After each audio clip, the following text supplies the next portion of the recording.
Video games are full of enemies to fight. Most video games, right? But sometimes it gets a little tedious. Sometimes you wish there was another way.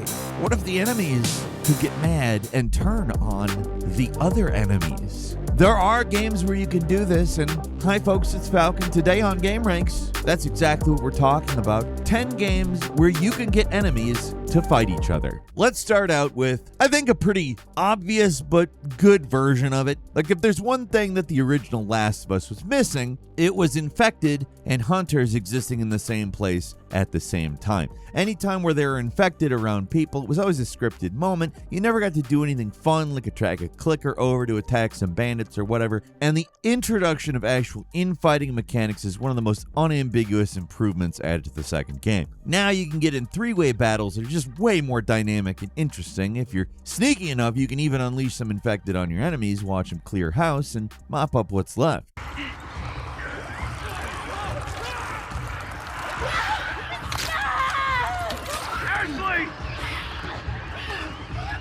It even works in sections where it doesn't seem like it should be possible. Like that part where some bandits ambush you and try to use the workbench nearby. You can actually lure a zombie into the house and they'll deal with that whole ambush for you. It's a relatively basic mechanic you can't take advantage of like all the time or anything, and even often for that matter. But the rare moments where you can trigger an all-out brawl are beyond satisfying.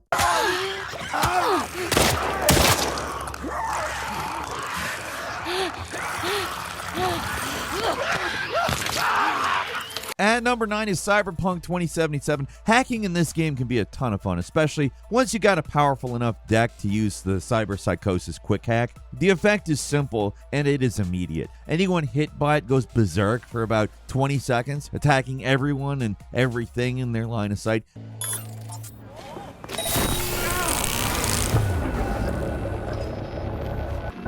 I'm on it. If there's nobody nearby to kill, they kill themselves. It doesn't make the kind of machinery that they have in these games particularly attractive as a real life prospect, but thankfully it's not real, right? Right? They're not doing this in real life ever. We aren't going to have cybernetic stuff, right? Anyway, the reason why I say that is because you're susceptible to a counter hack if you do it, because you've got all of the brain machines too. But with the memory wipe quick hack, you can usually get away with using as much cyber psychosis as you want without getting caught. If you play it smart, you can clear out entire strongholds without firing a shot. Just have your enemies do all the work for you. Let you grab a popcorn bucket and watch the fireworks. Your job's over. But dystopia, well, that's just beginning. Understood.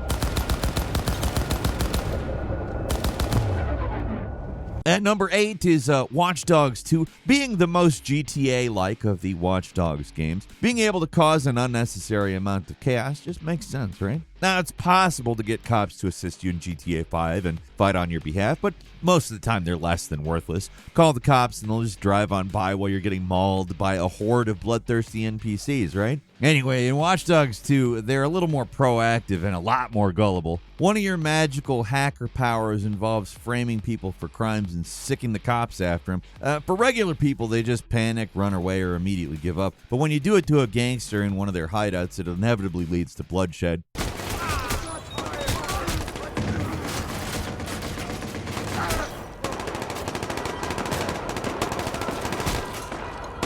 Like most NPCs in an open world game, life and death are meaningless to these dead-eyed killers. They'll start blasting at a moment's notice, and they don't care that they're about to get ventilated. San Fran cops and criminals, they're pretty hardcore. Not like those lazy Los Santos cops, you know? Anyway, usually calling the cops doesn't actually make anything easier for you. It makes the guards break patrol and go on high alert. Usually reinforcements get called and the boys in blue get wasted pretty quick, but it's fun to watch it all play out.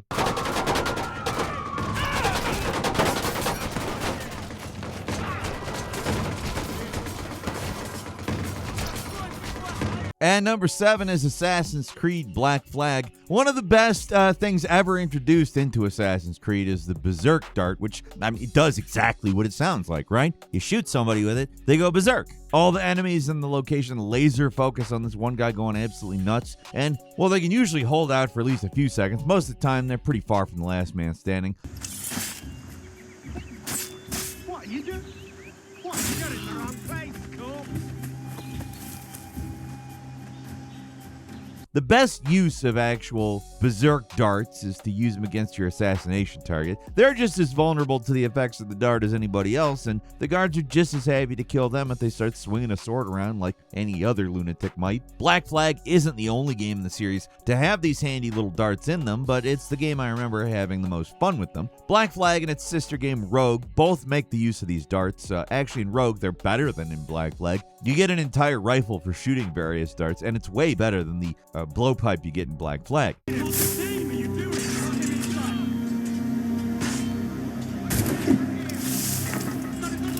think I can hit him. You can't. Got a shot.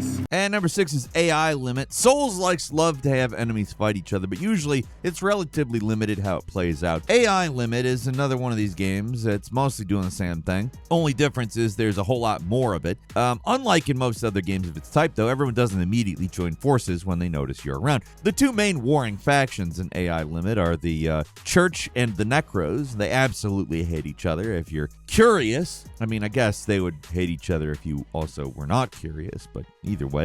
If there's a Necro within 100 yards of a Church guy, they can hunt him down, and well, they will.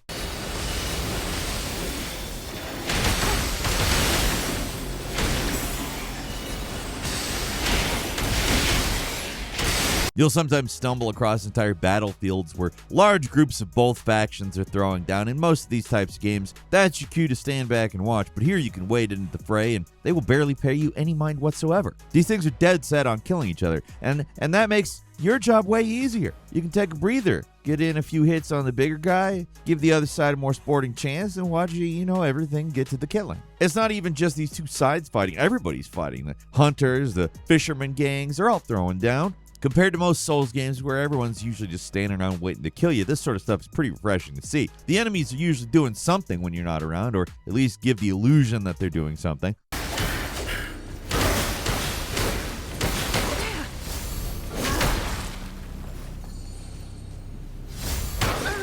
At number 5 is Fallout 3. There's more than one way to start a fight in Fallout 3, but by far the easier and more entertaining way is to use this thing called the Mesmatron. You'll get it from the Slavers of Paradise Falls as a tool meant to capture NPCs that you can then turn around and sell, but it's a weapon that's not just good at stunning people in order to slap an explosive collar around their neck. It's also a great weapon for creating chaos. How this thing works is it can trigger 3 different effects 50% of the time. Just stuns whoever you shoot. They're standing there dazed for a few seconds. Not bad. 20% of the time their head just explodes. It's amusing but unrelated to getting dumb NPCs fighting. Also, I'll just say this too.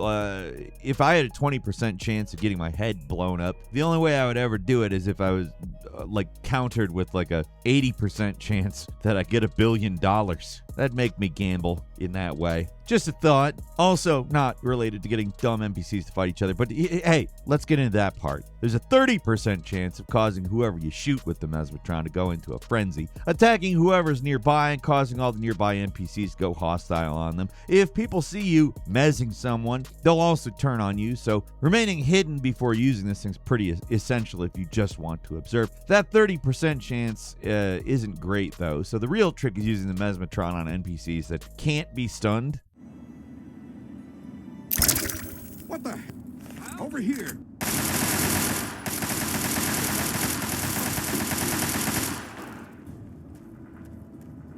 These include plot-critical characters or ones with their own side quests. It bumps up your chances of triggering their frenzy up to about 80%. You know, what would get me involved if instead of a frenzy, it were getting $1 billion.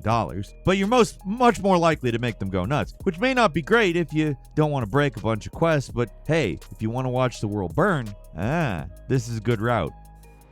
At number 4, it's Star Wars Dark Forces 3 Jedi Knight 2 Jedi Outcast. Is there enough subtitles for this game? I don't know. I'm not joking though, we are 4 levels deep in terms of titles. Star Wars, Dark Forces, Jedi Knight, Jedi Outcast. But if we're talking about layers deep, we can also get into one of the reasons why, well, Jedi Outcast is just one of the best of the bunch if you want to see AIs duke it out in brutal blood sport. Why? One simple reason, friends. Console commands. This game lets you plop down as many stormtroopers and Jedi as you want, and you can watch.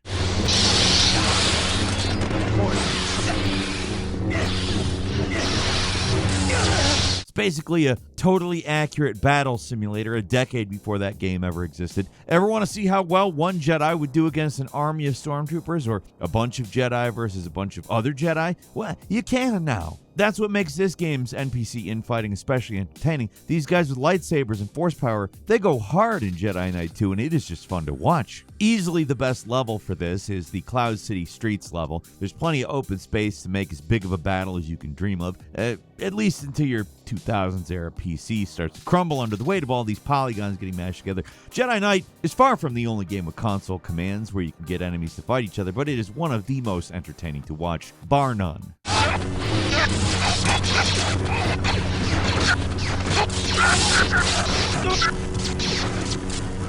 At number 3 is the Far Cry series. Who are the geniuses who keep capturing wild animals in Far Cry games and putting them in cages? What purpose does it really serve them? I mean, in Far Cry 3, you could kind of understand it. You were mainly fighting pirates, so I don't know, maybe they were selling exotic animals on the side? Sure, why not? That's pirate behavior. But everybody in every other Far Cry game has some really dangerous animal locked up in a nearby cage, and it just doesn't work out for them. Why do they do it? Why keep them around? Like, what? You're just making them mad by putting them in a cage. Why do it? You think after like the third time a saboteur snuck into one of your bases and shot the lock off the angry tiger cage, and the angry tiger inside the cage that you made angrier by putting in the cage came out of the cage and kills half the base, you'd think somebody would invest in better locks. Or, better yet, move the extremely aggressive killer animals away from the vital infrastructure. I don't know. I'm not an evil mastermind who really likes to monologue uncomfortably close to someone else's face. I might just not be cut out for the supervillain racket. So sicking predators on unsuspecting guards in Far Cry games, it's a series staple and it's always entertaining.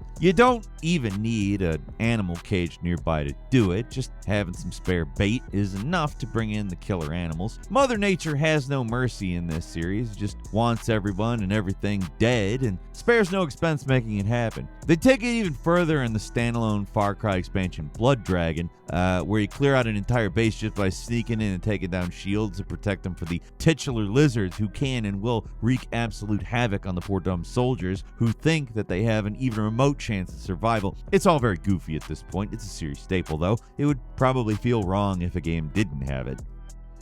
Moving on to number 2, it's Postal 2, a game where killing is not difficult. The whole point is that it throws all these tedious challenges to you that are as annoying as possible, so you're tempted to go on a rampage instead of doing what you're supposed to do, but on higher difficulties, getting to a firefight can be more trouble than it's worth. There is an easier way, though. Instead of firing that gun at whatever obnoxious NPC is nearby, just shoot straight up into the air. That sets every NPC nearby into self-defense mode, and they'll just start blasting away at everyone nearby, and I mean everyone. It can escalate pretty quickly, turns into entire maps of people trying to kill each other. It only gets worse when the police come in, try to keep the peace by shooting everyone. But since you don't actually technically kill anyone, your hands are clean. The entire town burns, but your hands are clean. Finally, at number 1, it's Doom. You can't talk about games where NPCs fight each other without mentioning Doom, because this is the game that invented monster infighting, everybody. It's the originator, still one of the best there is. Wasn't a fluke either. The demons are specifically programmed to retaliate against other demons if they're attacked. There's even a passage about it from the original Doom instruction booklet. Honestly, what originally meant to be just a fun little addition that didn't affect the game much ended up being one of the core mechanics of Doom. Lots of modern Doom custom campaigns will have at least one level where you rely on infighting specifically to survive. The original games did give you a few moments where infighting is all but necessary, like in Doom 2. There's this area It's a room containing a cyber demon and 16 barons of hell. It's in tricks and traps. If you trigger the cyber demon and watch it slowly rocket its way through the meat wall of monsters to get at you, that's kind of the only way to do it. But it's such a staple of the original Doom, it's kind of unusual how uncommon this feature is in FPS games. Most of the actual sequels don't even do it anymore. Like Doom Eternal has some fake monster infighting, but it's just for show. They never actually kill each other. OG Doom does do it. And Nintendo don't. I'm joking. There's probably some Nintendo thing where that's happened. It's just that OG Doom does it better than almost anything else out there. And that's all for today. Leave us a comment. Let us know what you think. If you like this video, click like. If you're not subscribed, now's a great time to do so. We upload brand new videos every day of the week. Best way to see them first is, of course, a subscription. Don't forget to enable notifications. And as always, thank you very much for watching this video. I'm Falcon. You can follow me on Twitter and book me on Cameo at Falcon the Hero. We'll see you next time right here on gameranx.